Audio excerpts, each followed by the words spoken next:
De retour dans l'Africa Newsroom, nos éditorialistes Jean-François Kandji-Kambé et Jean-Marie Bitomo sont toujours avec nous. Et Daoud Attal a cédé sa place à notre invité et président du think tank iPod, Monsieur Ly, bienvenue. Merci à vous pour votre invitation. Bonjour à tous les spectateurs et téléspectatrices. Et tout de suite, c'est donc le dossier du jour.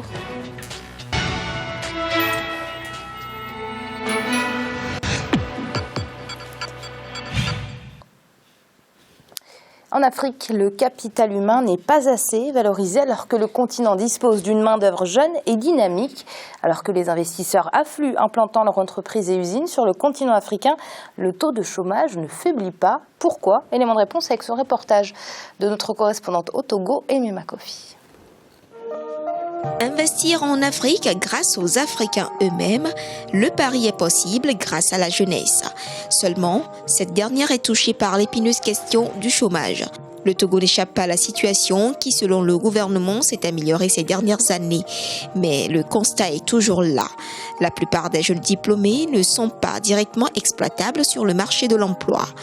Or, chaque année, en moyenne, 40 000 nouveaux demandeurs d'emploi sont enregistrés. Lors de l'événement Afrique Talent à Lomé en octobre 2015, ils étaient nombreux à répondre au rendez-vous dans l'espoir de trouver un emploi. Et beaucoup sont-ils à être nantis de diplômes académiques ne répondant plus aux besoins des compétences. Les formations qui sont prodiguées actuellement ne correspondent pas aux besoins des entreprises. Vous voyez, c'est-à-dire on forme des gens qui, en fait, ne peuvent pas être employés par les entreprises. Donc, ce qui fait que si on fait des recherches locales pour ces postes, on ne trouve pas forcément les candidats qu'il faut. Outre l'initiative Afrique Talent qui accompagne les gouvernants africains dans la promotion de l'emploi, des programmes nationaux sont également mis en place. Au Togo, c'est l'Agence nationale pour la promotion de l'emploi qui accompagne les jeunes dans la quête du travail. Périodiquement, des journées portes ouvertes sont organisées. La dernière a permis aux jeunes de se faire établir des cartes de demandeurs d'emploi. Je suis génie civil de formation. Aujourd'hui, je continue en licence professionnelle, toujours dans la même option.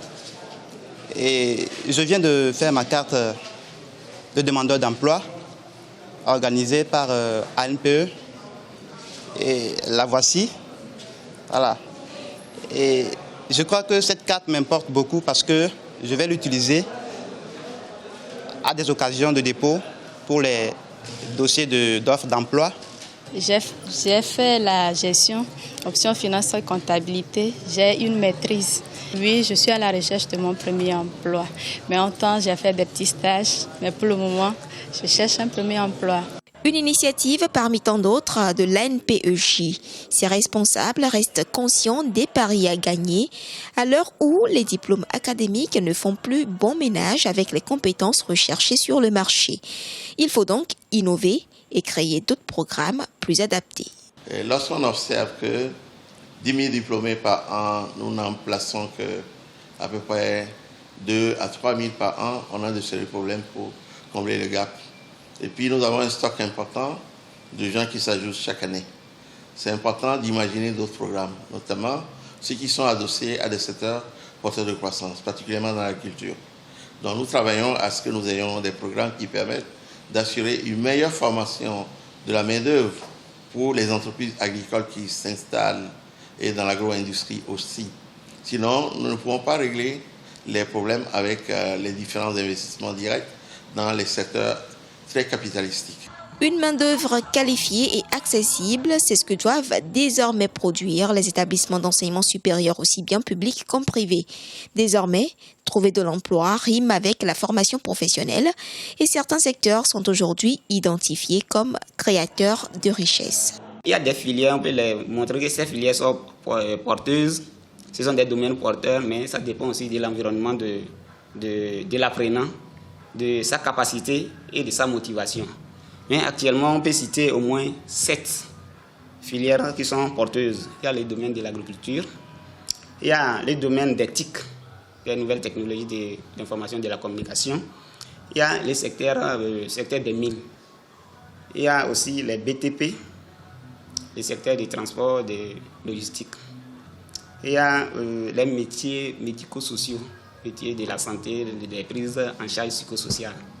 Il y a aussi le tourisme et l'hôtellerie. À partir de ces filières, on peut créer sa propre entreprise. Et c'est ce qu'encourage d'ailleurs le gouvernement togolais. Depuis janvier 2015, les coûts de création des entreprises ont été considérablement réduits.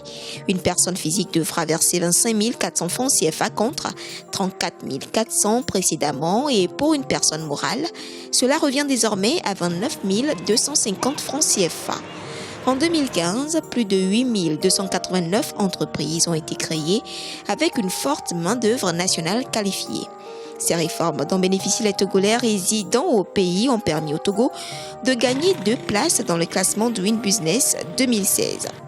Afin de permettre à tous de contribuer au développement économique, la diaspora n'a pas été du reste. La dernière trouvaille du gouvernement est l'initiative Réussite Diaspora.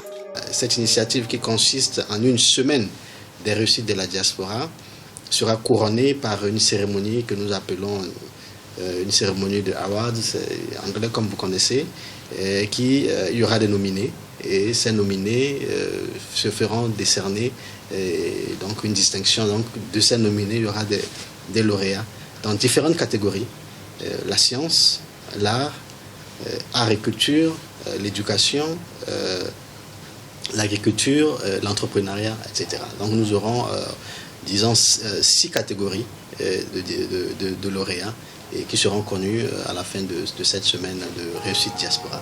La diaspora togolaise transfère en moyenne 150 milliards de francs CFA par an. Seulement 1 à 2% sont investis dans les domaines porteurs de croissance. Et l'initiative Réussite Diaspora se présente comme une plateforme d'encouragement à investir davantage dans une véritable croissance économique du Togo. Réussite Diaspora est soutenue par la Banque africaine de développement. Investir dans des projets productifs.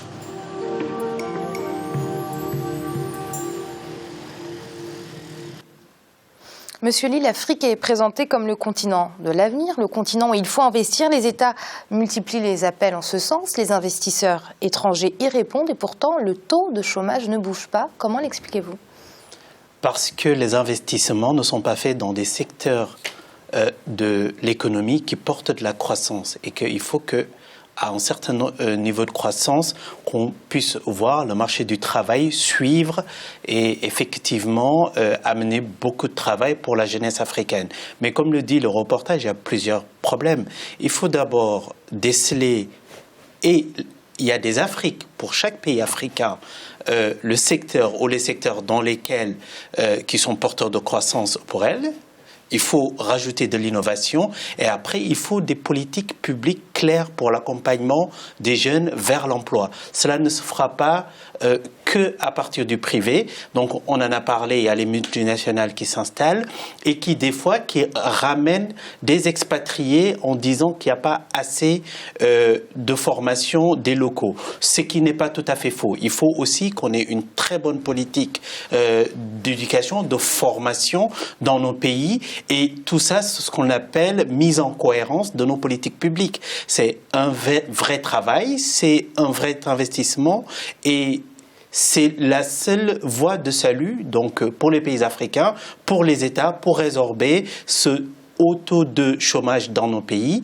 Et effectivement, il faut multiplier donc, les démarches. Il faudra voir en termes de politique publique pour chaque pays de façon endogène qu'est-ce qu'il faut faire et les nouvelles technologies, l'agriculture, l'agroalimentaire ne sont pas saturées. Quand les API en général des pays africains ramènent de l'investissement, il faut que l'État joue son rôle de définir les secteurs dans lesquels l'investissement doit aller pour amorcer une croissance, mais une croissance génératrice d'emplois. Nous le savons tous, ici autour de cette table, que les mines, par exemple, ne sont pas forcément et ne génèrent pas une croissance génératrice d'emplois. Et l'Afrique a vraiment un coup à jouer sur les nouvelles technologies qui n'ont pas besoin forcément à cause de l'offshoring d'un certain investissement. Il faudra effectivement l'infrastructure et après il faudra la qualité des formations. La qualité des formations, surtout dans l'enseignement supérieur. Aujourd'hui, au Sénégal, en Côte d'Ivoire, au Burkina, un peu moins au Maghreb, mais il y a une création d'écoles et de formation du supérieur impressionnante, mais nous ne sommes pas sûrs que la qualité suit, et qui ne dit pas qualité, dit pas une formation d'experts dans ce monde de concurrence accrue, ne dit pas recrutement de haut niveau. Et donc, en termes de top management et de middle management, en termes techniques, l'Afrique, en réalité, ne produit pas assez de profils pour faire face au marché de l'emploi. Et c'est une question pour laquelle tous les États africains en général devraient prendre à bras le corps. Oui, Jean-François, M. Lille a très bien souligné, l'implantation d'entreprises étrangères en Afrique ne s'accompagne pas assez, s'accompagne justement d'une importation de la main-d'œuvre au détriment justement du recrutement local. Oui, c'est une vérité dans tous les pays africains avec des degrés plus ou moins élevés, parce que là aussi, il s'agit d'une question qui dépend de la volonté politique, qui dépend de la décision politique et du poids que l'on a lorsqu'on négocie notamment les contrats d'implantation de ces sociétés-là. Il ne serait pas absurde d'imaginer qu'il y ait une priorité inscrite dans ces contrats-là. C'est ce qu'a fait la Guinée équatoriale, justement, qui a adopté une loi obligeant les entreprises locales à embaucher des locaux. Ce n'est pas toujours la faute des entreprises multinationales, c'est aussi parce que beaucoup de nos chefs d'État, ou en tout cas beaucoup de nos responsables, ne pensent pas à inscrire cette clause, qui est une clause élémentaire. On est sur ce territoire, le devoir des gouvernants est d'abord de fournir de l'activité, de fournir de l'emploi à la jeunesse, et donc de fournir de l'espoir aussi, parce que c'est de ça qu'il s'agit. Et pour revenir juste une ou deux choses très très brèves sur le sujet tel qu'il a... Moi, je n'aime pas beaucoup le terme capital humain. Là, c'est un point de vue tout à fait personnel, parce que je crois beaucoup que les mots transportent un certain nombre d'idées et finissent par se traduire dans la réalité. Et lorsque vous évoquiez tout à l'heure les entreprises multinationales, aujourd'hui, ces entreprises, mais aussi les entreprises locales, il y a une tendance à, dans les conditions de travail, dans la définition des conditions de travail, à considérer les êtres humains comme étant des machines. Et ça vient aussi de cela. Le capital humain, il va jusque-là. Vous travaillez, on a besoin de votre force de travail, mais vous ne méritez pas la protection qui devrait naître de votre humanité. Donc c'est pour ça que le terme capital humain, moi ça me hérisse un tout petit peu, mais cela étant, sur la question de la formation. Sur la question de la formation, je pense qu'il y a une carence essentielle qui naît du fait qu'on ne conçoit pas cela de manière dynamique. Le besoin de compétences est un besoin dynamique dans le temps. Il faut faire des projections d'avenir. Il faut imaginer pas seulement des projections d'avenir pour des compétences qui vont entrer dans la fonction publique, mais des projections d'avenir quant au développement du pays, au secteur porteur à tel moment, comment il va s'articuler avec d'autres secteurs porteurs, et éventuellement comment on peut réagir à flux tendu et très rapidement à des besoins nouveaux de compétences, d'où la nécessité d'une formation qui soit suffisamment souple, suffisamment exigeante aussi, suffisamment souple et qui voit un peu loin, et qui n'est pas seulement de la responsabilité de l'État, mais qui est aussi de pousser le secteur privé, les entreprises, à entrer dans la formation, à participer au financement de la formation, voire même à la délivrance de la formation que donnent les universités. C'est une question essentielle pour l'Afrique de demain et pour le développement de l'Afrique en général. J'aimerais peut-être revenir rapidement sur cette loi adoptée par la Guinée équatoriale qui oblige les entreprises étrangères présentes dans le pays à accorder dans leur personnel un quota aux nationaux. Est-ce que c'est une véritable solution ? Avant de répondre à votre question, Amira, je voudrais revenir sur un terme très très intéressant que Jean-François a abordé, à savoir que... Vous n'avez pas ma question, Non, je veux répondre à votre question, Amira, il n'y a pas de souci.